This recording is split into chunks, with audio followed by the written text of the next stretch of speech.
바람 따라 물결 따라 흘러가듯이 심경에 돛을 달고 함께 갑시다. 아제아제 바라아제 바라승아제 무지사바. 여러분 안녕하셨습니까? 네, 감사합니다. 오늘도 좋은 날 되시기를 먼저 기원드리겠습니다. 감사합니다. 지난 시간에는 개정해 사막에 대한 말씀을 드렸습니다. 오늘은 이거와 더불어서 이어서 진도를 조금 나가기로 하겠습니다. 먼저 번 시간에 말씀드리기를 개정의 사막은 개정해가 따로따로 한 게 아니고 하나의 세트가 돼서 한 데 묶어서 우리가 수행을 한 그런 수행 덕목이 됩니다. 그래서 사막이라고 배우락자를 넣은 이유는 거기에 있습니다. 우선적으로 지난 시간에도 말씀을 드렸지만은 우선 계행이 행동이 바르게 돼야 계행이 바르게 돼야 정에 들 수 있고, 그 다음 정에 들어야 지혜가 나올 수 있습니다. 그래서 결국은 우리는 지혜를 증득하기 위한 수행을 하는 것입니다. 이게 바로 불교고요. 그래서 예를 들면은 개 행동을 다른 사람을 해쳤다든지 패줬다든지 피해를 줬다든지 그러고 들어앉아서 정에 든다고 해봤자 정에 들 수가 없습니다. 마음이 산란해서 나를 붙잡으러 오는 거 아니냐, 또는 나를 보복하러 오는 거 아니냐, 그런 불안한 마음이 있기 때문에 도저히 정에 들 수가 없습니다. 그러다 보면은 지혜가 더 나올 수가 없고요. 정은 우리 마음 밑바닥에서부터 우러나오는 그런 마음 속에서 지혜가 나오기 때문에 반드시 바른 행동을 해야 됩니다. 그래서 정이라고 하는 것은 부처님의 마음을 따라가는 것과 마찬가지인데, 부처님은 어떤 마음을 가지셨느냐, 또 개는 부처님은 어떤 행동을 했느냐, 그걸 우리가 쫓아 들어가서 부처님의 가르침대로 수행을 따라가는 겁니다. 쉽게 이제 막연하게 선정 그러면은 대개 여러분들께서 잘 감이 잡히지가 않기 때문에 요거에 대한 원론이 어떤 근거에서 선정에 드느냐, 그 얘기를 잠깐 하고 다음 단계로 넘어가기로 하겠습니다. 우선 정이라고 하고 선정이라고 하는 것은 우리들의 마음은 묘한 것이 되나서 불교에서는 현재 이 자리를 봐라 그러는데 우리의 마음은 현재 이 자리에 머물 수가 없습니다. 과거로 도망가고 미래로 도망갑니다. 그래서 현재 머물게 해야 현 상황에서 순간순간 살아나가는 바르게 살 수 있는 그런 계기가 되는데, 예를 들면 그렇게 설명합니다. 이 산에서 냇물이 흘러갑니다. 그러면은 냇물이 바로 그냥 서서히 흘러내려가는 게 아니라 가다 보면은 돌멩이도 있고 높낮이도 있고 또는 나무 트럭도 있고 여러 가지에 걸려서 맑게 흘러가지가 못합니다. 그걸 우리 마음에 비유해서 우리들은 가만히 앉았으면은 마음이 옛날로 돌아갔다 앞으로 갔다가 또는 들리는 소리에 작용하고 산란해서 번잡해져서 그래서 바르게 세상 물정을 보지 못합니다. 그걸 비유하기를, 예를 들어서 냇가에 물이 파문을 일으키고 요동쳐 흘러갑니다. 그럼 그 위에 비행기가 지나가면은 비행기의 모습이 물 위에 제대로 비치질 못해요. 파장이 일어나니까 얼룩덜룩하게 돼서 색깔도 제대로 나타나질 못하고, 나비가 날아가도 비행기처럼 크게도 비춰질 수 있고 굴곡이 있으니까 그림자가 제대로 비춰지질 못합니다. 우리 마음에 와닿지가 않는 거예요. 세상 물정을 보는 사람을, 매사를, 세상 만사 만물을 제대로 받아들이지 못하는 걸 그걸 비유하는 겁니다. 그러려면 어떻게 되느냐, 뚝을 막아야 돼요. 냇물에 뚝을 막아 놓으면은 물이 흘러 들어가면은 수면이 거울처럼 평평하게 돼요. 그러면 그때 평평하게 된 다음에 그 위에 비행기가 날아가든지 새가 날아가든지 나비가 날아가든지 빨간색 파란색이 거울처럼 비춰집니다. 우리 마음을 거울처럼 맑게 그걸 깨끗하게 만들어서 세상 있는 실정 그대로 보게 할 수는 없는 건가? 이제 그걸 찾다 보니까 이제 선정에 들게 돼요. 그래서 여기는 방법이 여러 가지가 있겠죠. 예를 들어서 묵조선이 있는가 하면은 가나선이 있고 또는 윗바사나가 있고 부처님께서 하신 수식관이 있고 여러 가지 방법이 있습니다. 그것은 결국은 물을 막아놓듯이 뚝을 막듯이 우리 생각을 멈춰놔 보는 거예요.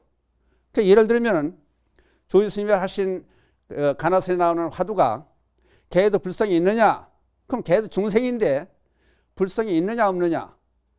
그렇다 보면은 어떤 스님에게 물을 때는 있다 그러고 어떤 스님에게 물을 때는 없다 그럽니다. 또 심한 말로 그럼 불성이 뭡니까? 부처가 뭡니까? 마음이 뭡니까?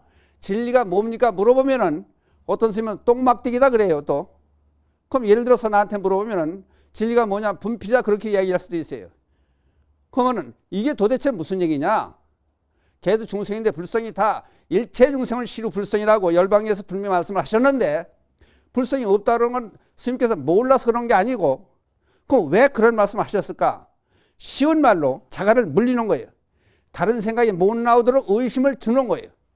그러다 보니까 이상하다. 왜 개에게 불성이 없다 그랬을까? 그게 묻자 하들 들게 할까? 그럼 부처님이 뭐냐 하면 심하게 똥막대기로 한 이유가 뭘까 그게? 거기에 열중하고 의심을 하다 보면 우리 생각이 멈춰지는 거예요. 이제. 그럼 마음을 흐르는 물을 막아놓듯이 마음을 일단 정지시켜 보는 거예요. 아까 맨 처음에 얘기했듯이 우리 마음은 미래로 가고 과거로 흘러가요. 자꾸 옛날을 생각하고. 그러면 현재 이 시간이 중요한데 이 시간에 나한테 나타나지는 모든 현상들을 바르게 받아들여야 되는데 그걸 받아들이지 못하니까 그걸 바르게 알게 하기 위해서 여러 가지 방법이 동원되는 거예요. 그래서 가나선도 되고 또는 묵조선도 되고 또는 윗바사나도 되고 뭐 수식관이 된다든지 여러 가지 방법이 등장하라는 거예요. 그러면은 우리 마음이 이제 반야심에서 이제 본격적으로 들어가면은 마음이 있는 거냐 없는 거냐 이제 심각하게 그 문제까지 들어가겠지만은 없는 마음을 찾아가지고 우리는 마음이 있다고 가상을 하고 그 마음은 장난을 마음으로 자꾸 보려고 그러니까 이제 어려움이 닥치게 되는 거예요. 그렇다면은 바른 계에 들어서 바른 행동을 하고 고요하게 정려 또는 사유수 그래요. 정을 선정을. 그냥 고요한 쪽에 들어가면은 지혜가 나오기 시작한다. 그래서 이 지혜라고 하는 것은 이제 부처님의 지혜를 얘기하는 거죠. 그럼 반야 지혜는 예를 들어서 우리 중생들로는 알기가 힘든 거예요.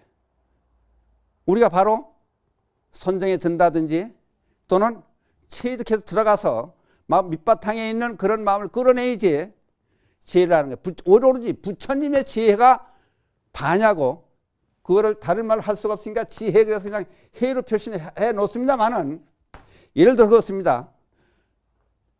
콩을 모르는 사람들에게 생전 콩을 보지 못한 사람에게 콩을 아무리 설명해도 설명할 길이 없어요. 그냥 사람들은 팥은 아는 거예요. 이제. 그거는 팥 압냐? 팥 압니다. 그럼 콩이 팥과 비슷한 거예요. 그럼 전혀 틀리지만은 설명할 길이 없는 거예요. 그러니까 반드시 지혜를 정득하려면은 어떻게 해야 된다? 깨달음을 얻어야 되는 거예요. 이거를 깨달음을 얻기 전에 우리가 하는 건 전부 망상에 불과한 거예요. 그래서 하여튼 우리는 모두는 계정의 사막을 딱 가서 지혜를 등득하는 그 단계까지 가야 된다. 그러니까 불교 수행이 그래서 어려운 거예요. 예를 들어서 그렇습니다.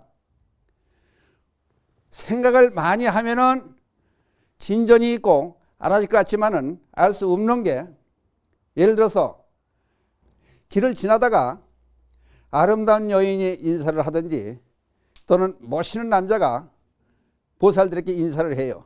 마치 아는 사람처럼 반갑게 인사를 하고 지나가요. 그렇다고 누구냐고 물어볼 수 없는 게 얼른 생각이 나지 않으니까 누구냐고 물어보질 못하는 거예요. 그게 언제 알았던 사람이냐? 처녀 때 알았던 사람이냐? 총각 때 알았던 사람이냐? 궁금한 거예요. 왜? 멋있고 예쁘니까 또 만나고 싶은 욕심도 생기고 그러니까 알아야 연락도 하고 다음 방법을 찾을 텐데 그렇다고 해서 알라고 머리 싸매고 3박 4일을 들어놓아서 생각해봐도 생각이 안 나는 거예요. 생각하려고 하면 할수록 이제 지대가 형성이 된다. 앞에 막이 형성이 되는 거예요. 그게 몰라지는 거예요. 우리 마음이 그래요. 우리 일상생활 세상사 그래요.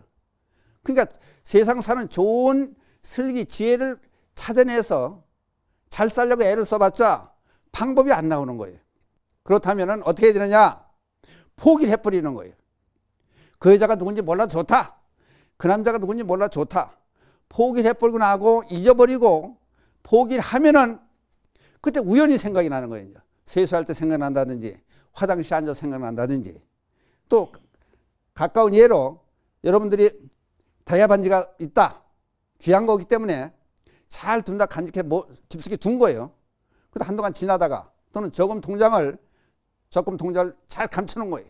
근데 급할 때 찾으려고 암만 급해서 당장 내놓으라고 남편이 밖에서 걸어다든지 다른 사람이 통장 좀 빨리 찾으라고 아우성 침을 칠수록 점점 몰라요. 찾아낼 수가 없는 거예요. 띵 해가지고 찾을 수가 없는 거예요. 그게 그러냐? 그게 번뇌망상이 막 들끓기 시작하면 판단력을 잃어버리게 되는 거예요. 그때 어떻게 하느냐? 마음을 쉬어라 그래요. 통장이 필요 없단저. 그러고 나면은 그 다음에 어디 둔 게 그때 생각이 나는 거예요. 그러니까 우리는 그런 경우들을 많이 겪는 거예요. 그러니까 우리는 고민하고 생각하면 할수록 생각이 제대로 나느냐면 나지가 않는 거예요. 그래서 우리는 계정의 사막의 관계를 거쳐서 반드시 정에 들어가야 되는데 이 방법은 우리들이 잘못 알고 있는 거는 꼭 좌선해서만이 가부좌 틀고 또는 반가부좌 틀고 앉아서만이 정에 들 수 있느냐? 그건 아니에요. 전제 조건은 반드시 좋은 행동을 하고 죄를 짓지 않고 그런 상태에서 걷는다든지 또는 앉아있다든지 쓴다든지 말하는 중이다든지 그래서 어묵동종 말을 하고 안 하고 행주좌와 움직이든지 앉았든지 그에 상관없이 언제든지 정해질 수 있다. 이걸 다른 말로 삼매를 해요. 삼매. 그러면 보살님들이 집에서 김치를 담그는데 오래돼가지고 나이 드신 보살님들은 저울 갖다 놓고 달아보지 않아요. 어떻게든 가족들이 맛있게 먹자 열심히 담궈보는 거예요. 배추 잘라내고 소금 갖다 놓고 고추장 갖다 놓고 그리고 대중에서 짐작해서 집어넣는 거예요. 간을 맛을 안 보더라도 이 삼매 들어가면은 진리와 개합하면은 맛있는 김치를 자기도 모르게 만들어낼 수가 있어요.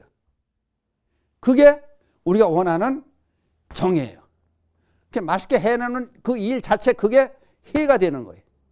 그러니까 처음 음식을 만드는 보살들은 고춧가루, 소금, 가진 양념, 배추, 물 전부 달아가지고 계산해서 넣지만은 그 맛이 안 나오는 거예요.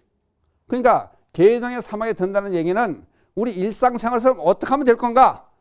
이제 그걸 생각해 보는 거예요. 그렇다면은 다음 단계로 하면 쉽게 또 알 수가 있어요. 그러면은 예를 들어서 우리가 실생활에서 어떻게 해야 될 거냐? 그건 부처님의 가르침, 부처님 자체를 믿고 그 다음 알고 실천하라. 신해행 이게 삼발처럼 세 개의 발처럼 같이 엮어져 나가야 돼요. 신해행이. 그러면 이 과정을 사막의 과정을 이제 신행 실천 동모로 들어가 보는 거예요. 그럼 어떤 일이 일어나냐? 신 믿어라. 뭘 믿느냐? 여러분들은 뭘 믿어요? 물론 부처님을 믿어야 되겠지만은 우리 각자가 부처라는 걸 믿어야 되는 거예요. 우리 각자가 여러분들은 각자가 부처라고 믿어야 되는 거예요.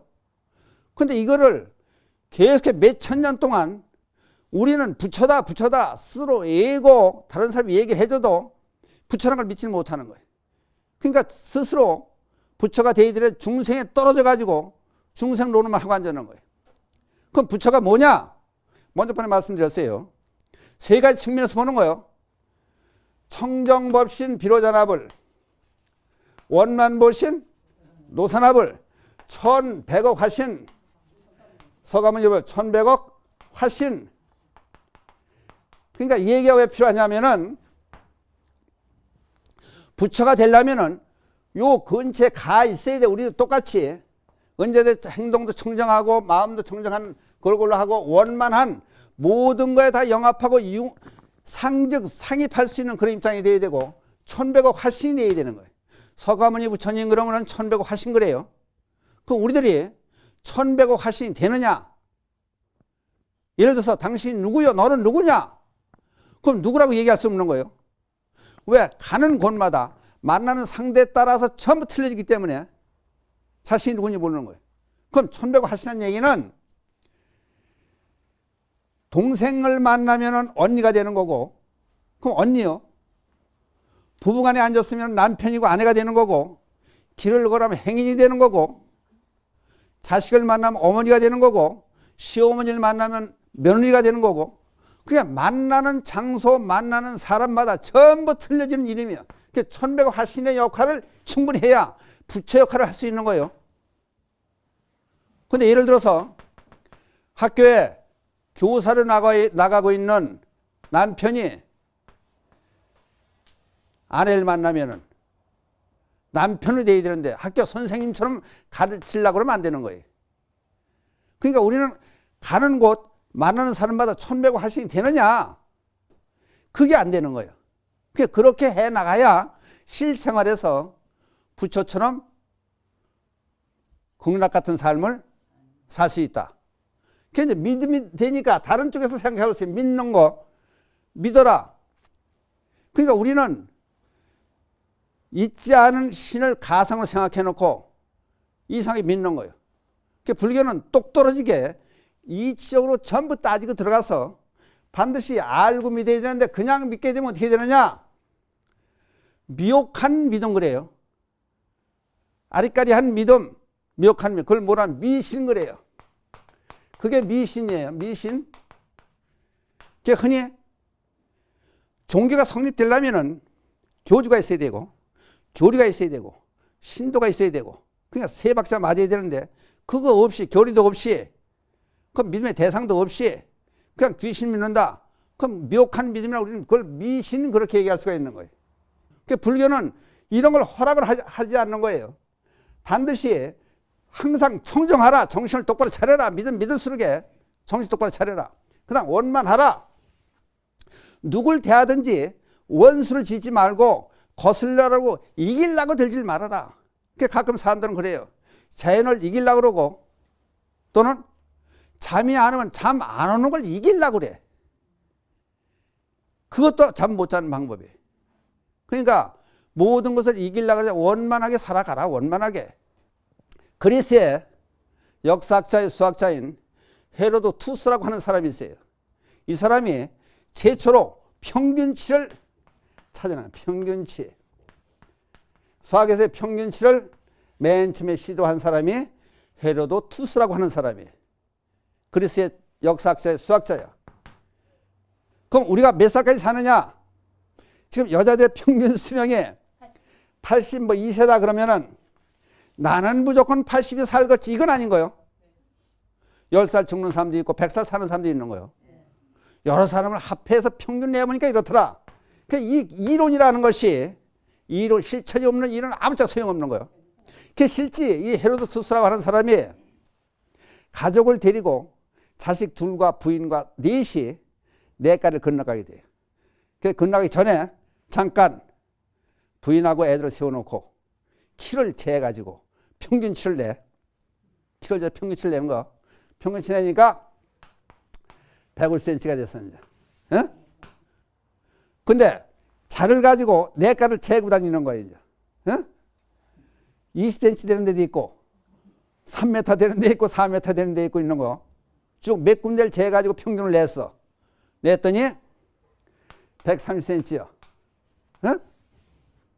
바다의 깊이 평균치를 처음부터 아니 깊이가 5cm 되는 데도 있을 거 아니에요. 가운데는 4m, 5m 되는 데 있고 평균치 내가지고 애들한테 그래. 평균치를 낸 사람이 자신 있는 거야. 건너가자. 부인이 당신아 가서 애들 다 죽이려고 무슨 짓은 못하냐고 쓸데없는 소리 말고 그냥 당신아 건너가라고. 애들이 어떻게 여기 지나가냐 이거요. 그게 이론이라는 게 이렇게 허망해요. 그게 불교가 이론을 위해 사는 게 아니라 실천을 위해 사는 거예요. 실천을. 그 실천이 없는 믿음은 아무짝도 소용없는 거예요. 또 알미 없는 믿음은 아까 미신이고 병신되고 맹신되고 광신이 되는 거예요. 그러니까 반드시 알고 믿되 그 다음에 실천하라. 그러면 어떻게 되느냐? 그래야만이 정득하는 것이 있을 것이다. 그래서 요 믿음과 암과 실천은 정득하는 지름길이다. 그러니까 불교를 다른 종교가 틀린 게 의문 나는 점이 있으면 무조건 물어라. 의문 나는 점이 있으면 물어라. 다른 종교에서는 물을 수가 없어요. 어? 묻자 당자 집에 가는 사람이 물어요. 어? 우리 아버지 귀신이 왔어 안 갔어? 어? 왔다. 보여줄 수가 없는 거예요. 어? 또 한 가지는 전지전능한 세상을 만물을 창조한 귀신의 대장이 있는 거예요. 하나님이라고 가상을 해. 어? 그러니까 묻고 덤벼드는 거는 역행하는 거예요. 죄를 짓는 거예요. 그러니까 너희들은 죄진 미련한 동물인데 어디다 감히 믿느냐. 무조건 따라와라. 그러니까 어떤 쪽에서는 믿음만 강조해요. 불교에서는 알 때까지 알아라. 그래서 질문도 받고 법문할 때 반드시 책도 보게 하고 알미 먼저 돼야 그 다음에 행동을 할 때 반드시 흐트러짐이 없이 그대로 할 수 있다. 그러니까 여러분들은 그러면 알미 제대로 됐느냐? 어? 이제 그게 문제가 되는 거예요. 그러니까 반드시 공부를 해야 된다 하는 얘기가 공부하고 믿음과 같이 따라야 된다는 얘기가 거기서 나오기 시작한 거예요.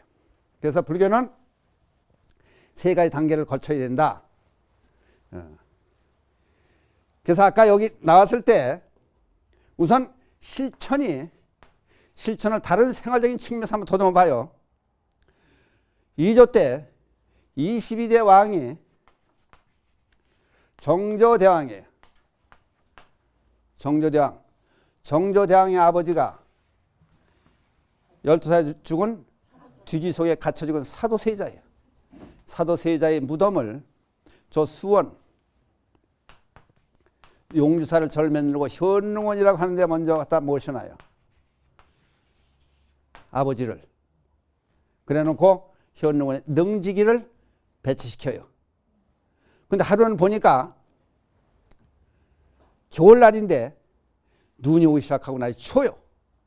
그래서 아버지를 지극히 생각하는 마음에서 무슨 생각이 나냐면은 왕궁의 정원 뒷뜰을 이렇게 돌아다니다 보니까 날은 춥고 눈은 내리는데 우리 아버님이 어려서 죽은 아버님이 땅속에서 무덤 속에서 얼마나 고통을 받고 계실까 그 생각이 문득 나오는 거예요. 어? 그러다 보니까 병사들을 불러 빨리 화성에 수원에 현능원으로 가서 능지기가 어떻게 하고 있나 봐라. 자빠져 자면은 무조건 목을 잘라가지고 와라. 내려보내요. 어? 그러면 이 능지기라고 하는 것은 나라에서 주는 월급 받고 능을 지키고 있는 거예요. 잘 보살피는 거예요. 겉모양을 잘 보살피는 거 좋겠지만은 실질적으로 어떻게 하고 있느냐. 내 대신 보내니까 나와 같은 효성이 있느냐. 그래서 보내는 거예요. 한편 이 능지기 집에 와서 한 선비가 7일 동안 묵고 가요. 실은 자고 가면 서는 얘기가 내가 세상을 조금 볼 줄 아는데 내가 보기에는 당신이 7일을 넘기기가 힘들 것 같습니다. 그러니까 이 일을 어떻게 하면 좋을지 방법론은 난 모르겠습니다. 마침 옆에 절이 있으니까 절이가 주 있습니까? 여쭤보십시오. 그랬더니 바로 쫓아가서 물어봐요. 용주사 가서 주 있음한테 물어봐요. 저를 보시기에 어떻게 했습니까? 제가 살 수 있는 사람 같습니까? 죽을 사람 같습니까? 그러니까 주지스님이 봐도 검은 그림자가 비춰오는 거예요. 어? 그러니까 하여튼 당신이 할 수 있는 길은 뭐냐? 당신이 직분이 뭐냐? 그랬더니 난 능직입니다. 그냥 몰라서 물어보는 게 아니라 그럼 죽을 때 죽어도 나라의 월급을 받고 있는 사람이니까 7일 돼서 죽는다는 생각하지 말고 그날까지 당신 직분을 다해라. 어? 죽을 때 죽더라도 당신 직분을 다해라. 그것이 당신이 살 수 있는 길 아니냐. 혹시 죽더라도 끝까지 직분을 다해라. 그랬더니 이 사람이 와가지고 가만히 생각해봐요. 그럼 내가 직분이 뭐냐. 능을 지키고 있는 거예요. 어? 이 정조장의 아버지 응? 사도세자의 능을 지키고 있는 거예요. 그냥 가만히 생각하는 거야. 마음이 이제 우러나기 시작하는 거야. 아, 만약에 내가 땅속에 묻혀 있는 사람이라면 내가 이 양반의 아들이라고 생각하면 어떻게 될 거냐? 어? 그 생각을 하고 나서 무슨 생각을 하냐면은 추운데 눈 오는 겨울에 얼마나 고생스러울까? 그럼 내가 지켜야 될 거 아니냐? 눈은 오고 무덤 속에 있는데 잔다는 얘기는 말이 안 되지 않냐? 그래가지고 산소 앞에 가서 엎드려 있어요. 무릎 꿇고 앉아 있는 거야. 지켜드리는 거야. 어? 그 지키다 보니까 자기도 모르게 자연과 함께 하니까 효심이 나는 거야. 어? 불쌍히 돌아가시는 것도 생각하고 날씨 추운 것도 생각하고 자기 몸은 그냥 어려우지만은 죽은 사람은 얼마나 더 힘들까 하는 그런 생각이 나니까 다른 사람을 생각하니까 자기의 춥고 더운 거를 잊어버리는 그런 지경에 도달해요. 그래서 끝까지 버티고 앉는 거예요. 그러니까 7일 동안을 먹지도 않고 지키고 앉는 거예요. 그때 경성에서 한양에서 사신이 내려온 거야. 왕이 정조대왕이 보낸 사신에라 보는 거야. 보니까 자빠져 자면은 목을 잘라가지고 와라. 왕의 어명이 내리는데 와서 보니까 눈에 이만큼 파묻혀가지고 능 앞에 무릎 꿇고 앉아있는 거예요. 이거는 방법이 안 나오는 거예요. 어떻게 할지 모르니까 다시 또 올라가요. 자면은 처단하라. 그런 어명을 받는. 이건 자는 것도 아니고 상상으로 가니까 가서 얘기를 해요. 똑같이. 가보니까 능지기가 눈 속에 묻혀가지고 언제부터 있는지는 모르겠습니다만 그리고 앉아 지키고 앉았습니다. 그래서 정조대왕이 그때부터 하사주를 내려요. 하사주. 우리나라에 많은 능지기들에게 연말에 요때부터 시작해서 하사주를 내렸다는 술을 친히 갖다 주라고 그래요. 사람이 죽고 사는 것은 죽을 때 죽더라도 할 일은 해야 되지 않냐. 이게 우리가 할 일이에요. 그럼 우리들은 여러분들은 우리가 죽고 사는 거는 누가 정해준 것도 없고 반드시 죽는다는 사실은 틀림없어요. 내일 죽을지 모레 죽을지 몰라요. 그러면은 이 능직이 뭐냐? 최선을 다하고 있느냐? 어머니로서의 최선을 다하느냐? 아내로서의 최선을 다하느냐? 며느리로서의 최선을 다하느냐? 그걸 한 번쯤 생각해 봐야 될 거 아니에요. 그렇지? 그게 바로 불교의 수행이라는 거예요. 그게 바로 부처가 되는 길이에요. 예? 그러니까 우리가 실천적인 덕목에서 실천적인 일을 실생활에서 할 수 있는 걸 생각해야 되는 거야. 그러니까 난 가끔가다 보면 안타까운 게 이 방송을 통해서 여러분들에게 자꾸 하고 싶은 얘기는 희망을 줄 수 있는 거예요. 희망을 줘야 되는 거예요. 그러니까 우리 불자들이 어떻게 하느냐. 절에 들어오면 무조건 엎드려서 절을 해. 그럼 절을 하는 게 왜 하느냐. 마음속에는 그래. 내가 알게 모르게 지은 지난해 취업을 참여하고 맨날 참여만 하는 거야. 그럼 언제까지 참여할 거냐? 언제까지 참여할 거냐? 생각해봐요. 맹귀우목이라는 얘기가 나와요. 500년마다 한 번씩 거북이가 바닷속에서 숨을 쉬어 한 번씩 숨을 쉬어 나온대. 그런데 그때 마침 송판이 떠내려가야 돼. 그 얘기가 제대로 되려면 송판 속에 옹이가 있는 거예요. 그 옹이 속에 500년마다 한 번씩 숨을 쉬어 나오는 거북이가 목을 골 빼는 확률, 이거는 없는 거예요. 그런 확률은. 저 하늘에서 바늘을 하나 떨어져가지고 제일 적은 씨한 겨자씨에 꽂히는 확률이에요. 이건 그런 일이 없는 거예요, 사실은. 그만큼 힘들게 태어난 게 사람이라는 거예요.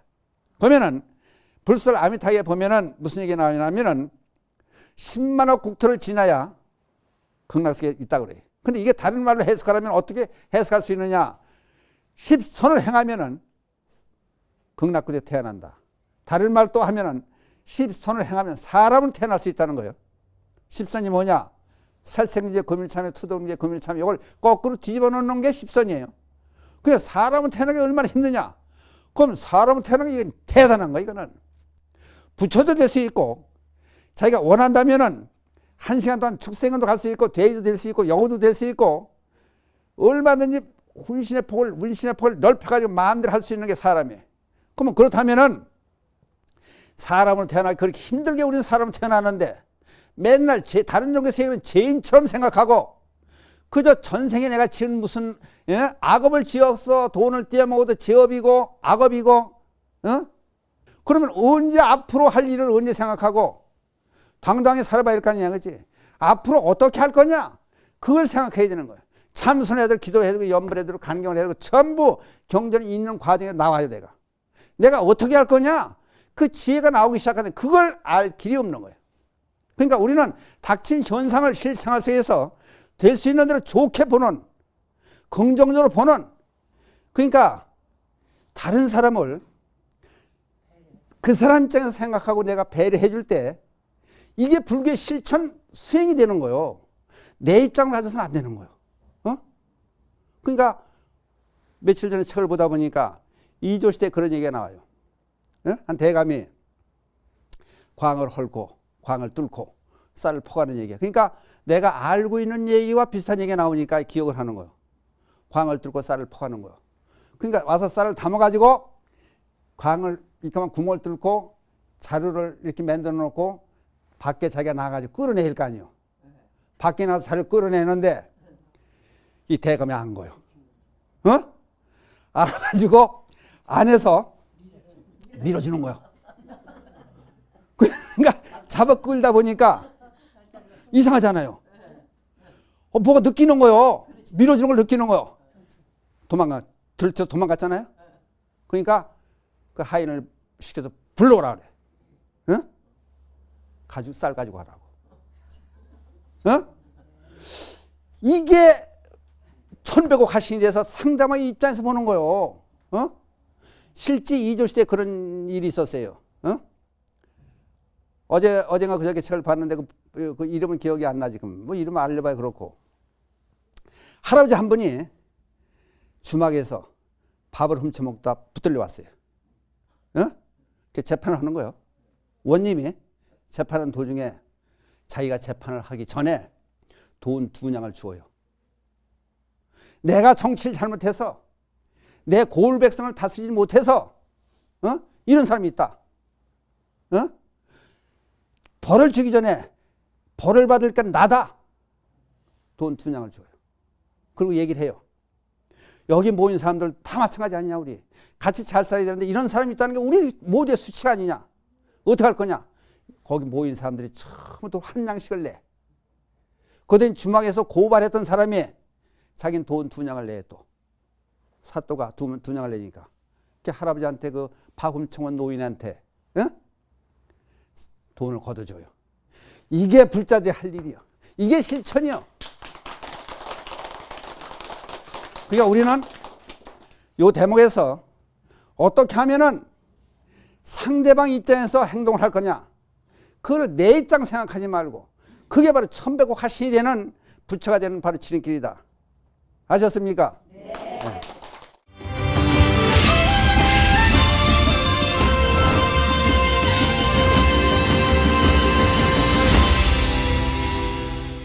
우리가 보통 부부지간이나 자식간에는 악연으로 맺어졌다고도 보통 그렇게들 많이들 말씀을 하시는데 불교에서는 어떤 근거로 그런 얘기가 나오는지 궁금합니다.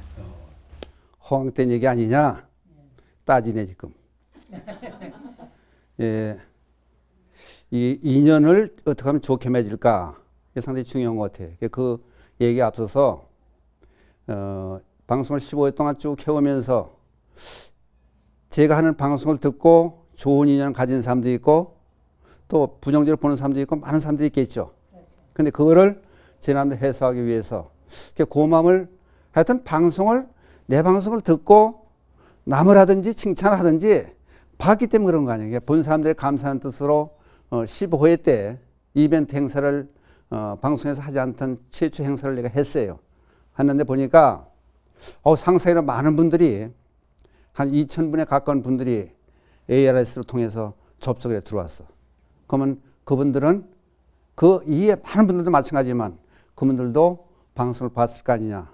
감사한 마음으로 이 시간을 통해서 15회 때 ARS를 통해서 동참하신 불자님들에게 감사 먼저 드리고 그리고 오늘 질문에 답변을 하겠습니다. 사람이 전부 인연으로 만나거든요. 그렇다면은 가족 관계가 참 묘한 게 예를 들어서 여기는 보살님들 중에서 다음 생에 남자로 태어나고 싶다. 그런 분이 혹시 있을지도 모르겠죠. 어떤 분들은 난 죽어도 여자로 태어나고 싶다. 근데 문제는 사람이 인연을 맺다 보면은 일반 가정에서 또는 회사에서 장부 정리할 때 대차 대조표 만들듯이 서로 복을 주고받고 하는 그런 관계가 나와요. 근데 다른 사람들의 은혜를 많이 잊고 답을 하지 않으면은 반드시 갚아야 되는 거예요. 그게 바로 인과응보가 돼요. 그러면 그 중에서 시차만 맞아지면은 예를 들어서 2살 먹은 애와 할아버지 80 먹은 사람은 결혼이 안 될 거 아니에요. 시차가 비슷하게 된 사람 중에서는 전생에 빚을 진 사람이 많으면은 그 빚을 갚아야 돼요. 근데 그게 어떤 관계로 빚을 갚느냐?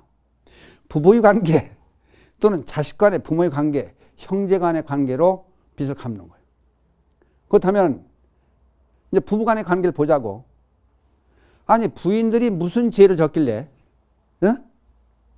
남편 앞에서 큰소리 못 치고 살림을 해야 되고 애 낳는 고통을 받아야 되고 살림을 해야 평생 살아야 되느냐. 이거 의문 좀 들잖아요. 그럼 남편 입장에서 보면은 전세에 무슨 죄를 이렇게 많이 졌기에 비나 오나 눈이 오나 돈 벌어다가 자기는 써보지도 못하고 갖다 바쳐. 자기가 용돈을 쓰려면 몰래 감추는 거예요, 이제. 자기가 돈 벌고도. 이게 뭐냐? 대차 대조표에서 서로 빚을 지고 빚을 놓은 거예요. 전에 그런 얘기를 했어요. 남편들 발을 닦아 줘봐라. 한번 무심으로 닦아주면은 몇 번을 받는다? 10,000번을 받는다. 부부간에는 반드시 전세에 빚진 게 있는 거예요. 그게 갚는 거예요, 그래서. 근데 이게 부부간의 문제가 역사적으로 해결되지 못한 게 아직까지 부부간의 관계예요. 아주 묘한 관계만 해. 이걸 하려면 1시간 해야 돼, 사실. 1시간 가지도 안 돼. 그러니까 제일 좋은 방법은 어차피 우리 삶이란 업인 중생이요. 업은 지어가지고 만나는 거예요. 그러면은 요 해결하는 방법이 아무 때나 헤어져도 좋다 나는. 우리 남편하고 나는 우리 아내하고 나는 아무 때나 헤어져도 좋다는 그렇게끔 살아간 사람은 빚을 안 지는 거예요. 갚는 거예요. 근데 돈을 많이 갖다 준 것을 남편 몰래 내가 썼다든지 남편은 싸구려 밥 해주고 나는 비싼 거 사 먹었다든지 죄를 짓는 거예요. 죄를 많이 지면 질수록 거기 매여서 다음번에 더 혹독한 부인 생활을 하는 거예요. 심지어 전에 그런 일이 있어요. 한 보살이 남편에게 맨날 두드려 맞는 거예요. 그러니까 스님이 탁바른 스님한테 여쭤봐요. 저는 맨날 두드려 맞습니다. 어떻게 하면 좋을지 모르겠습니다. 도망가지도 못하고 어떻게 할지 방법을 모르니까 가르쳐주세요. 그랬더니 무슨 얘기를 하냐 스님이 갈대로 몽둥이를 만들어 놔라. 그럼 몽둥이를 만들어 놓으면은 그 몽둥이로 당신을 때릴 것이오. 고지고대를 맞아보시오. 그 얼마가 지났어. 갈대 하나면은 몽둥이 하나면 수십 개가 엮어진 거예요. 근데 들어오면 수리치에 조금 들어오면 그거 가지고 수리로 패는 거예요. 근데 퍽퍽 소리만 해도 아프지 않은 거예요. 그 언제가 하니까 갈대가 다 없어졌어. 그 다음에 딱 버릇이 고쳐진 거예요. 그 다음에 스님이 탁발 나가서 쫓아갔어요. 스님 말씀드리니까 남편이 벌써 딱 고쳐졌다고. 어떻게 된 이게 이유가 있을 거 아니냐, 사연이 있을 거 아니냐 그랬더니 전생에 당신이 마부였다 이게 마부. 아무 생각 없이 무의식적으로 이리야 잘 가는 말 이리야 잘 가라가 두드러서 말을 팼다. 우리 그러잖아요. 어서 가자 잘 가라 노래하면서 말 패고 패잖냐. 그러니까 그 인연으로 당신이 이번에 와서 바뀌어가지고 당신 남편이 말이 됐고 당신이 부인이 된 거다. 그러니까 매를 맞는 거다. 미워서 때리는 게 싫어서 때리는 게 아니라 그 대신에 그만큼 갈대로 엮어서 때렸으니까 한 번 맞으면은 20번, 30번 맞은 꼴이 되는 거예요. 업은 반드시 소멸이 된다. 그러니까 부부간에 마찬가지, 자식간에 마찬가지. 그러니까 반드시 잘해줘라. 얼마큼 잘해주느냐? 부처님 모시듯이 잘해줘라. 그러면은 마음대로 할 수 있는 거예요. 다음에 만날 수도 있고 안 만날 수도 있고. 그냥 부부간의 관계, 자식간의 부모가 관계는 전생에 업으로 해서 잘못된 관계로 만난 거다. 자식들 이 땅에서는 참 물려받고 집 가지고 있는 문패까지 물려받아야 그놈이 웃는 거예요. 자식이 무슨 죄를 졌길래.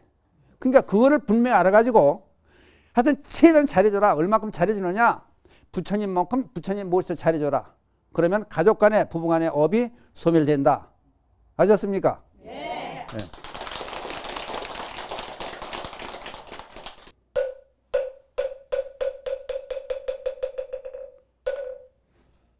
바람 따라 물결 따라 흘러가듯이 심경에 돛을 달고 함께 갑시다. 아제아제 바라아제 바라승아제 모지사바.